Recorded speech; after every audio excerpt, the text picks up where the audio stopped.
నమస్కారం, మీరు చూస్తుంది పూజ టీవీ. నేను లలిత సహస్ర. ఈసారి 2025వ సంవత్సరంలో అక్టోబర్ 2వ తారీఖున దసరా అలాగే గాంధీ జయంతి రెండు కూడా ఒకే రోజు రావడం విశేషం.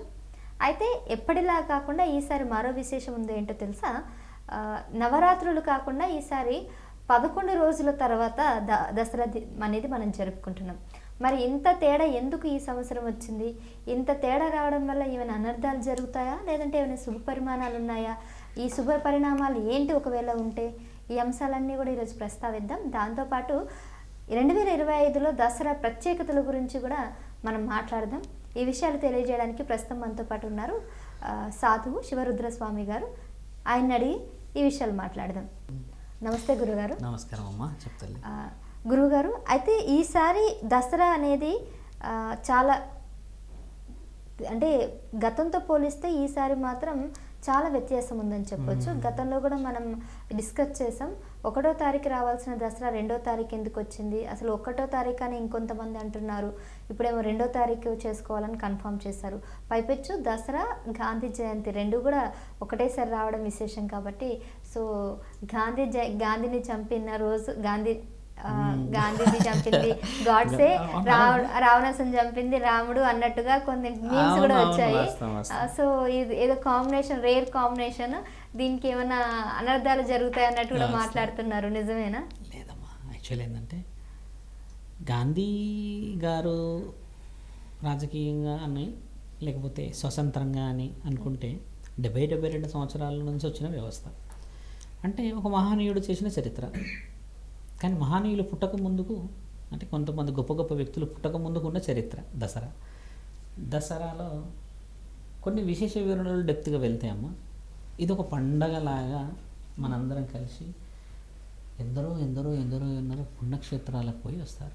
చూడండి, దసరా రోజు ఊర్లలోకి వెళ్తే బాగా కనబడుతుంది తల్లి. అంటే మనం మోడర్న్ లైఫ్ హైదరాబాద్లో అంటే లైట్, కానీ హైదరాబాద్ వదిలిపెట్టి నువ్వు ఏ కొనాకు పోయినా మంచిగా అనిపిస్తుంది. రావణాసుడు పాత్ర తీసుకుందాం. నయం, ఇంకా మీరు దసరా ఈసారి గాంధీ జయంతి వచ్చింది కాబట్టి రావణాసుని కాల్చొద్దని లేరు. రావణాసుని కాల్చేది కూడా ఒక తరుణం ఉంది. ఎందుకు కాలుస్తారో తెలియదు చాలా మందికి. ఎందుకంటే రావణాసుని ఎందుకు కాలుస్తారు? అసలు దుర్గానవమి దశమి అన్నప్పుడు దుర్గామాత వదిలిపెట్టి ఆ రోజు రావణాసుడు వెనుక పడతాం మనం. ఒకవైపు దాండియా ఆడతారు, గర్బాకి వెళ్తారు, దుర్గా పూజ అంటారు. మళ్ళీ నవరాత్రులు చేసిన తర్వాత మళ్ళీ రావణాసుడు ఎందుకు వచ్చాడో అర్థం కాదు. రావణాసుడు ఎందుకు వచ్చాడు అనేది ఏంటంటమ్మా, అష్టాదశ శక్తిపీఠాల తర్వాత పార్వతీమాత సతీదేవి దక్షుడు చేసిన మహాయజ్ఞంలో ఆహుతి అయిపోయిన తర్వాత కొన్ని నిర్ణయాల ద్వారా అష్టాదశ శక్తులు కాపాడబడుతున్నాయి. అష్టాదశ శక్తులు అంటే 18 మన దగ్గర ఉన్నాయి తల్లి. ఈ 18 మహామహా గుడులలో అమ్మవారి ప్రత్యేక పూజలు జరుగుతాయి. ముఖ్యంగా చెప్పుకునేది మన దగ్గర అమ్మ చాముండేశ్వరి. బెంగళూరులో చాముండేశ్వరి మాతది మామూలుగా ఉండదు. అమ్మవారి ఎంట్రుకలు పడ్డ ప్రాంతం అది. నెల రోజుల నుంచి సందడి, అమ్మని ఏనుగు మీద ఊరేగింపిస్తారు, లక్షల మంది వస్తారు. అలా అన్ని ప్రాంతాలలో వారి ప్రాంతంలో అమ్మవారి పాత్ర ఉండడం చేత ఆ ప్రాంతంలో ఉన్న సాంప్రదాయాన్ని చేస్తూ ఉంటారు. దాండియా నార్త్ సైడే ఆడతారు అనడానికి లేదు. నార్త్ నుంచి ఎందరో బతుకునికి వచ్చినప్పుడు ఆ ఆట అమ్మ ముందు కదా ఆడుతుంది. దాండియా తీసుకెళ్ళి మనం ఇక్కడ వేరే దగ్గర ఆడతామా? అమ్మ ముందు ఆడతాము. అందులో ఆడపిల్లలందరూ ఒక దగ్గర చేరే దాంట్లో ఒక కోలాటము, అదొక ఆనందకరమైన తరుణం కాబట్టి దాంట్లో పలు రకాలుగా ఆడతారు. ఆ విధంగా స్వీకరణ, అంతేగాని వాళ్ళు ఆడినది మనం ఆడొద్దనడానికి లేదు. సాంప్రదాయం తల్లి ముందు. అష్టాదశ శక్తిపీఠాలు లోకమంతా వ్యాపించున్నాయిగా. ఎక్కడెక్కడ శ్రీశైలంలో నుంచి ఉందమ్మా, ఇక్కడ శాంకరి ఉంది, శ్రీలంకలో ఉంది, ఆఫ్ఘనిస్తాన్లో, పాకిస్తాన్లో ఉన్నాయి, ఇవన్నీ కదా. కాబట్టి దసరా విషయంలో ఈసారి మీరు అన్నట్టుగా అమ్మవారిని పూజించే విషయంలో ఒక యుగంలో జరిగిన తరుణం అయితే, ఒక యుగంలో రావణాసుని వధించిన తరుణం కూడా ఈ దసరా రోజే. అంటే తండ్రి లోకం మొత్తం వెలుగునిచ్చిన రోజు అది. శ్రీరాముడు రావణాసుడి యొక్క ఆ దాష్టికత్వానికి విజయం సాధించిన రోజు దసరా రోజు, విజయదశమి. అంటే విజయాన్ని సాధించాడు రాముడు అన్న రోజు కూడా ఈ రోజే కావడం చేత మనం ఆనవాతిగా పాటిస్తున్నాము.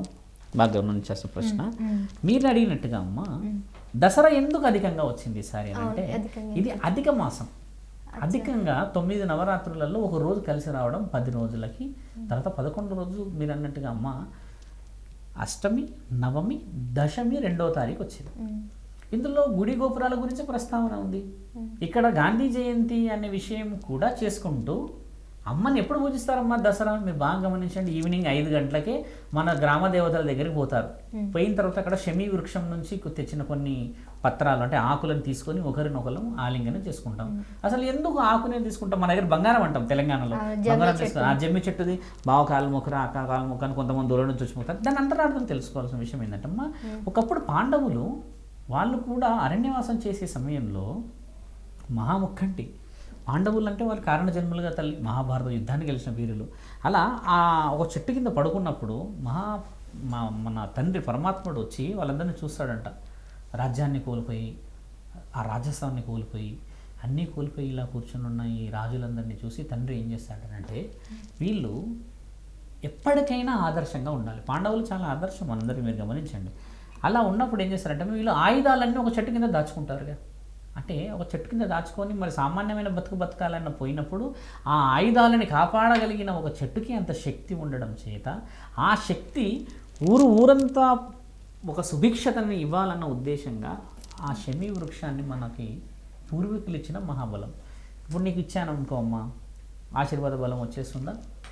కానీ ఏమొస్తుందో తెలుసా అమ్మ, ఆ శమీ వృక్షంతో పాటు రాజులు మహాభారతాన్ని శ్రీకృష్ణుడిని పరమశివుడిని గెలిచిన ఆ వీరుల ఆశీర్వాద బలం ఉండడం చేత అందరి ఇంటికి వాళ్ళు రాగలేకపోవడం చేత ఆ ఆకు రూపాన మన ఇంటికి వస్తారు. ఇది అంతకుమించి ఏం లేదు అక్కడ అంతరార్థం. ఇప్పుడు తిరుపతి నువ్వు వెళ్తున్నావమ్మా, వెళ్ళవు, కానీ లడ్డు తెస్తే తింటాంగా. అది పుణ్యం వచ్చేస్తుంది మనకి, కానీ పుణ్యం వస్తుందనే తింటాం కదా. పవిత్రత నీ మనసుకు సంబంధించింది. అలా వచ్చింది దాంట్లో అమ్మ. ఈసారి అధికంగా రావడం చేత 2వ తారీఖు రోజు ఇప్పుడు మన గాంధీ జయంతి జరుపుకునే వాళ్ళు చేసుకునే వాళ్ళు ఉన్నారు. అంటే గాంధీ జయంతి రోజు మద్యం అమ్మరు. దసరా పండుగ అంటేనే ముక్క మందు లేనిదే తెలంగాణలో, అందుకే చాలా మంది ఎట్లా చేయాలని ఆలోచిస్తున్నారు. చాలా మంది ఏంటంటమ్మా, ఏ రోజైతే ఏమనుకుంటారో శివరాత్రి సాధు అంత పెద్ద మాట అన్నాడు అనుకుంటారేమో, మద్యం అమ్మని రోజే ఎక్కువ పోతుంది. అది మన దగ్గర నువ్వు గమనించండి, దానికి మామూలుగా దారులు లేవు. ఎన్ని దారులు ఉన్నాయి దానికి తెలుసా? బీభత్సమైన దారులు ఉంటాయి. లేదు అని అంటే ముందు రోజు ఎక్కువ ఇప్పుడు దానికి రెడీ కదా. మళ్ళీ ఇప్పుడు మనమే హైలైట్ చేస్తున్నాం, 2వ తారీఖు గాంధీ జయంతికి ఏంటంటే మిగతా వాళ్ళందరూ అమ్మ ఆ రోజు వచ్చిందంట ఫలానాలు చెప్పారు అని ఒకరోజు తెచ్చుకుంటారు. అంటే మద్యానికి మాంసానికి కొదవ లేదు, కానీ కొదువంతా ఏంటంటే పవిత్రతమైన రోజు. దసరా చేసుకునే వాళ్ళు ఆ రోజు కొంతమంది నిజంగా పాటించిన వాళ్ళు నెక్స్ట్ డే అయినా తినొచ్చు కదమ్మా, తప్పేముంది. నెక్స్ట్ డే ఇప్పుడు దసరా అమ్మ థర్స్డే వస్తుంది తల్లి, ఫ్రైడే ఉంది, సాటర్డే, సండే రోజు బీభత్సంగా చేసుకోవచ్చు. ఇప్పుడు దుర్గామాతను అందరూ పెడుతూ ఉన్నారు కదా. ఇప్పుడు దుర్గామాతను మేము పెట్టి ఉంచాం కదా. మేము సహజంగా ఏంటంటే అమ్మకి ఆటకు వస్తారు, కానీ మనం దసరా రోజు చేసే హక్కు లేదు మనకి, మాంసాహారం చేయకూడదు. ఇప్పుడు దుర్గామాతను పెట్టిన వాళ్ళందరూ అమ్మది దుర్గాష్టమి మన దశమి అయిపోయిన తర్వాత మంచి రోజు చూసుకొని అమ్మవార్ల గుడుల దగ్గరికి వెళ్ళి ఒక ఆనందకరంగా చేసుకొని మద్యమో లేకపోతే మాంసం తినే వాళ్ళు ఉంటారు. అలాంటి వాళ్ళందరూ కూడా పాటిస్తారు. కాబట్టి ఏంటంటే ఖచ్చితంగా తినాలి అని అంటే ఇప్పుడు దసరా రోజు జరిగేది ఏంటంటే అమ్మ, మా చిన్నప్పుడు మేము ప్రత్యక్షంగా చూసాము, ఒక 15-20 మంది అందరి ఇంట్లో వాళ్ళు కలిసి అమౌంట్ వేసుకొని ఆటలు తెచ్చుకొని కోసుకొని అందరూ వాళ్ళు తీసుకెళ్తారు. ఇది ఒక ఆనవాయితుంది. ఇప్పుడు వీళ్ళందరూ కూడా ఆలోచించింది ఏంటంటే ఒకరోజు ముందు చేయాలా, 2వ రోజు చేయడానికి కుదరదు. ఇప్పుడు ఏంటంటే ఆ రోజు పండుగ వచ్చిందంటే అది మీ ఇష్టం మీద డిపెండెన్సీ ఉంది. శాస్త్రం కొన్ని లక్షల సంవత్సరాల ముందు పుట్టింది కాబట్టి గాంధీ జయంతిని పాటించే వాళ్ళు పాటించుకుంటూ చేయాల్సుకున్న వాళ్ళు చేసుకోవాలన్న నిర్ణయం వాళ్ళదమ్మా. ఇంకా అప్పుడు కొందరు వ్యక్తులు ప్రభుత్వం నుంచి కూడా ఏదో ఆలోచిస్తున్నారు, ఎప్పుడు ఏందంటే ఆలోచిస్తున్నారు, కానీ 2 డేట్లు మార్చలేము కదా. ఇప్పుడు దశమి కంటే ముందు అమ్మ నవమి రోజు తినగలుగుతామా? తినలేవు. ఎందుకంటే అమ్మ పరిపూర్ణంగా మహిషాసుని వర్ధించింది 9వ రోజు దశమి రోజు రాజరాజేశ్వరి రూపంలో కూర్చొని మనందరికి దర్శనం ఇచ్చింది, అప్పుడు పండగ. ఇప్పుడు మొదటి రోజే కోసుకొని తినగలుగుతామా?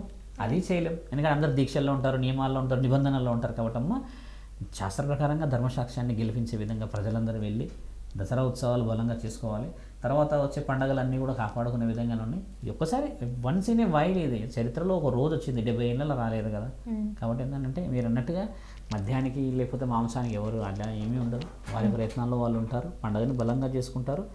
దుర్గాష్టమి చాలా బలమైందమ్మా, దుర్గా నవమి బలమైనది, తర్వాత దశమి చాలా బలమైనది.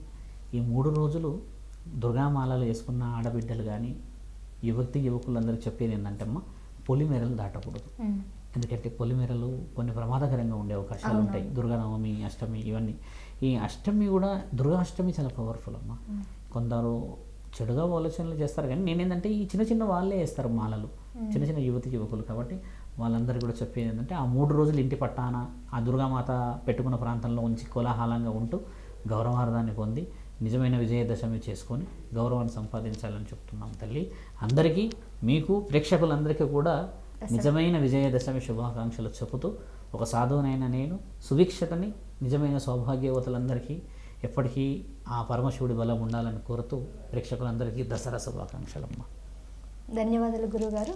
మా పూజ టీవీ తరఫున కూడా మీ అందరికీ కూడా విజయదశమి శుభాకాంక్షలు. తెలుగులో ఫాస్టెస్ట్ న్యూస్ ఇప్పుడు కొత్త అవతారంలో 5 సెకండ్లోనే పూర్తి వార్తా సమాచారం మీ చేతిలో.